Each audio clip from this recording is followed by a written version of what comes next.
Hello বন্ধুরা, কেমন আছেন আপনারা? সবাই আশা করব আল্লাহর রহমতে সবাই ভালো আছেন। তো আজ একটা দারুণ একটা সবজি সিঙ্গারা রেসিপি নিয়ে হাজির হলাম। এখানে চুলায় পেঁয়াজ দিয়েছি হচ্ছে কাঁচামরিচ, দেইনি এখনও, কাঁচামরিচ দিব। এখানে দিয়েছি আমরা কুচি করে কাটা রসুন। আজকে একটা দারুণ মজাদার সবজি সিঙ্গারা রেসিপি নিয়ে হাজির হলাম। এই শীতে একদম খাস্তা একটা সিঙ্গারা রেসিপি, খুব সহজে কিন্তু মেহমান আসলে আপনার বাসায় তৈরি করতে পারবেন। মাত্র অল্প সময়ের মধ্যে কিন্তু তৈরি করে ফেলতে পারবেন। এখানে আমরা কালো জিরা দিয়ে দিয়েছি। কালো জিরা দিয়ে ভালো করে নেড়ে নিব। আপনারা অবশ্যই আপনাদের স্বাদ অনুযায়ী কালো জিরাটা দিতে পারেন। বন্ধুরা, কালো জিরা কিন্তু প্রচুর পরিমাণে ভিটামিন রয়েছে। কালো জিরা হাত পায়ের ব্যথা, গাঁটের ব্যথা, যারা হচ্ছেন অনেক বয়স্ক তাদের জন্য কিন্তু কালো জিরা একদম পারফেক্ট, হাত পায়ের ব্যথা কমিয়ে দেয়। কালো জিরা রয়েছে প্রচুর পরিমাণে ভিটামিন, যা হচ্ছে হার্ট স্ট্রং করে এবং চলার শক্তি বা ঝিমে ভাব শরীর থেকে দূর করে দেয়। এখন আমরা কুচি করে কেটে রাখা গাজর দিয়ে দিলাম ভিতরে। গাজরগুলো দিয়ে ভালো করে উল্টে পাল্টে নেড়ে নিব। আমি যখন বাসায় এই সিঙ্গারাটা বানাই বা আমার বাসায় বানানো হয় বা আম্মু বানায়, তখন সবাই খুব খেতে পছন্দ করে। বিশেষ করে আমরা ফ্যামিলি মেম্বাররা যখন বাসায় সবাই একসাথে হই, তখন কিন্তু এই সিঙ্গারা রেসিপিটা বাসায় করে খাই। তো এখন আমরা একটু পানি দিয়ে কিন্তু কিছুক্ষণ ভালো করে নেড়ে নিব। তো অবশ্যই জালটা একটু কমিয়ে দিতে হবে, জালটা কিন্তু বেশি বাড়ানো যাবে না। এখন আমরা ভালো করে নেড়ে নিলাম। কি সুন্দর একটা কালার চলে আসছে দেখুন। শুধু সুন্দর একটা কালার না, এই রেসিপিটা এতটাই সহজ যে 10 মিনিটে আপনিও চাইলে বানাতে পারবেন। পরিমাণ মতো হলুদ দিয়ে দিব। হলুদ দিয়ে এখন ভালো করে নেড়ে নিব। জিরা, পেঁয়াজ, রসুন, আদা বাটা, জিরা বাটা, অল্প অল্প পরিমাণ কিন্তু সমস্ত মশলা, শুকনো মরিচ বাটা আছে, অল্প অল্প পরিমাণ দিয়ে দিলাম ভিতরে। যেহেতু সিঙ্গারাটা একটু বেশি মশলা দিলে আসলে তেমন একটা মজা লাগে না। তো আমরা এখন ভালো করে সেদ্ধ করে নিচ্ছি, আবার একটু ঢেকে দিব। এবার আমার ময়দার ময়ামটা তৈরি করে নেব। এখানে প্রায় আধা কেজি মতো ময়দা আছে, নিয়ে নিলাম পরিমাণ মতো লবণ। এবার নিয়ে নিব পরিমাণ মতো সয়াবিন তেল বা সয়াবিন তেল দিলে ভালো করে আটার ময়ামটা তৈরি করে নিতে হবে। বন্ধুরা, বিশ্বাস করুন, বাসায় যখন এই সিঙ্গারাটা বানানো হয় না, মনে হয় আমি একটা স্বপ্নের জগতে চলে যাই। আমাদের একটা বারান্দা আছে, বারান্দায় বসে জাস্ট একটু গাছগুলাকে একটু পানি দেই, 1 কাপ চা নিই, আর টমেটো সস আম্মু বাসা বানিয়ে রাখছিল, টমেটো সস আর 3-4টা সিঙ্গারা বসে বসে খাই। আর যখন সন্ধ্যা বা বিকাল গড়িয়ে সন্ধ্যা পড়ে, ওই টাইমটা বসে বসে খেতে এত মজা লাগে, জানি না, একটা অন্যরকম ফিল আসে। আর আমি জানি অনেকে হয়তোবা বলবেন ঘরের থেকে বাইরের বানানো সিঙ্গারাগুলো বেশি মজা, কিন্তু বাইরে বানানো সিঙ্গারা কিন্তু বেশি হেলদি না।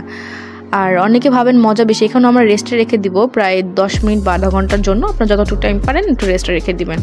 এবার আমরা পরিমাণ মতো টমেটো দিব। টমেটো দিয়ে কিন্তু ওপর দিয়ে একটু কাঁচামরিচ আর একটু ছড়িয়ে দিব, মানে ঝালটা একটু যাতে একটু ঝাল ঝাল মনে হয়। শীতের কালে, শীতকালে যদি একটু গা গরম করা ঝাল না হয়, গরম ঝাল, এই অনুভূতিটা যদি না আসে না, খাবারের টেস্টটা কেমন জানি পাওয়া যায় না। আমার কাছে তো তাই মনে হয়।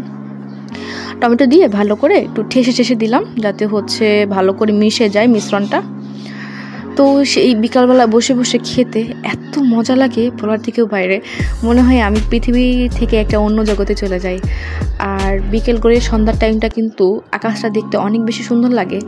আর এই টাইমটা কিন্তু খাবার দাবার খেতেও ভালো লাগে, বিশেষ করে ঘরে বানানো সিঙ্গারা। আর যদি হয় শীতকালে বসে বসে গরম সিঙ্গারায় কামড় দেওয়ার মজাটা কিন্তু অন্যরকম। তো বন্ধুরা, এখন কিন্তু উপর দিয়ে আমরা ধনেপাতা দিয়ে দিব। তো আমাদের প্রায় সবজিটা রান্না হয়ে গিয়েছে। আর যে পুরটা আসলে সিঙ্গারার জন্য তৈরি করেছিলাম, সিঙ্গারা পুরের সবজিটা আমাদের কমপ্লিট হয়ে গিয়েছে। উপর দিয়ে ফ্লেভার জন্য হালকা একটু ধনেপাতা দিয়ে দিব। এবার গোল গোল করে শেপ করে নিব। রুটিগুলার শেপ করে নিয়ে কিন্তু এভাবে মাঝখান দিয়ে এখানে একটা সিঙ্গারা শেপ দেবো। খুবই ইজি, দেখুন কীভাবে আমরা বানাচ্ছি। এখানে একটা পয়েন্ট করে রাখলাম, আর 3 কোণা এভাবে পিজার মতো কেটে নিলাম। একটু হালকা তেল দিয়ে এখানে একটু ব্রাশ করে নিব। একটু হালকা পানি নেব, পানিটা নিয়ে হালকা করে এখানে ব্রাশ করে নিব। আর একটা সিঙ্গারা এভাবে পুর ভরে নিব। তো কীভাবে করতেছি দেখুন, খুবই ইজি। জাস্ট এখানে একটা প্রেশার পয়েন্ট ক্রিয়েট করলাম, আর এখানে যেই তেলটা দিলাম, তেলটা দিয়ে এই বরাবর আমরা হালকা করে একটু টেনে নেব। যেহেতু রুটি এটা রাবারের মতো হালকা একটু বলে, সেক্ষেত্রে আমরা এখানে টেনে এরকম 3 কোণা টাইপের একটা পয়েন্ট করে নেব। আবার এই কর্নার থেকে যেখানে তেল ব্রাশ করেছিলাম, সেখান থেকেও কিন্তু একটা পয়েন্ট ক্রিয়েট করে তারপরে কিন্তু এখানে আমরা হালকা করে প্রেশার দিয়ে দিব। তো বন্ধুরা, দেখুন কি সুন্দরভাবে একটা সিঙ্গারা কমপ্লিট হয়ে গিয়েছে। এভাবে কিন্তু প্রত্যেকটা সিঙ্গারা আমরা এইভাবে বানাই নেব। খুবই ইজি, একদম কঠিন না, খুব সহজে কিন্তু সিঙ্গারাটা হয়ে গেল। দেখছেন বন্ধুরা কিভাবে বানিয়ে নিলাম। তো প্রত্যেকটা সিঙ্গারার শেপটা কিন্তু একদম এভাবে দিয়ে দিব। এভাবে কিন্তু প্রত্যেকটা সিঙ্গারা বানিয়ে নিব। যদি কখনো কোথা থেকে উঠে যায় হালকা একটু আটা দিয়ে বা ময়দা দিয়ে একটু উপর দিয়ে প্রলেপ দিয়ে দিবেন, তখন হয়ে যাবে। আবার একটা আপনাদের সুবিধার্থে দেখা দিচ্ছি, এখানে মাঝখান দিয়ে একটা টান দিব, টান দিয়ে তারপরে আবার এই কোনা দিয়ে একটা প্রেসার পয়েন্ট ক্রিয়েট করব, একটু তেল মাখিয়ে তারপরে এখান দিয়ে মাঝখান দিয়ে একটা প্রেসার দিব, আবার এখান দিয়ে এসে এখান দিয়ে টান দিয়ে আরেকটা প্রেসার দিব। খুব সহজে কিন্তু এটা তৈরি করা যায়।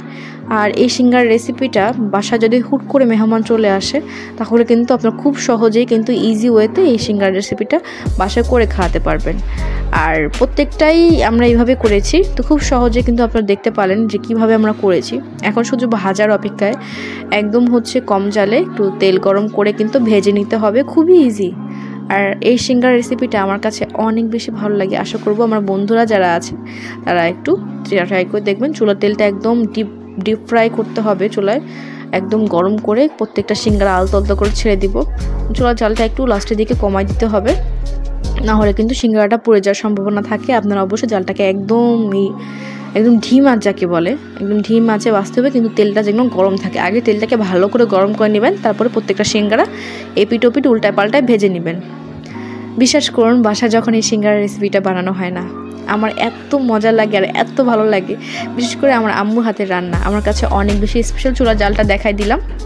দেখুন বন্ধুরা কি সুন্দর একটা কালার চলে আসছে। শুধু সুন্দর একটা কালার না, এই সিঙ্গারা কিন্তু খেতেও অসাধারণ হয়। আর এই সিঙ্গারা রেসিপিটা আমি পার্সোনালি খুব ভালোবাসি। তো এপিট ওপিট করে ভালো করে উল্টায় পাল্টায় নেবেন, খুবই ইজি ওয়েতে সিঙ্গারাগুলো বানিয়ে ফেলতে পারবেন আপনারা। তো বন্ধুরা এখন কিন্তু আমরা বাকি সিঙ্গারাগুলো ভেজে নিব। সিঙ্গারা ভাজা হয়ে গিয়েছে, দেখুন কি সুন্দর ক্রিস্পি অ্যান্ড ক্রাঞ্চি হয়েছে।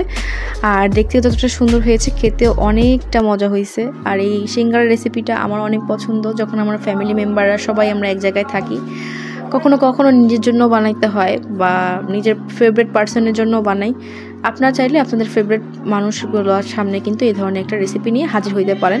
খুবই মজাদার রেসিপি আর একদম দোকানের থেকে বেস্ট একটা সিঙ্গারা রেসিপি নিয়ে হাজির হলাম।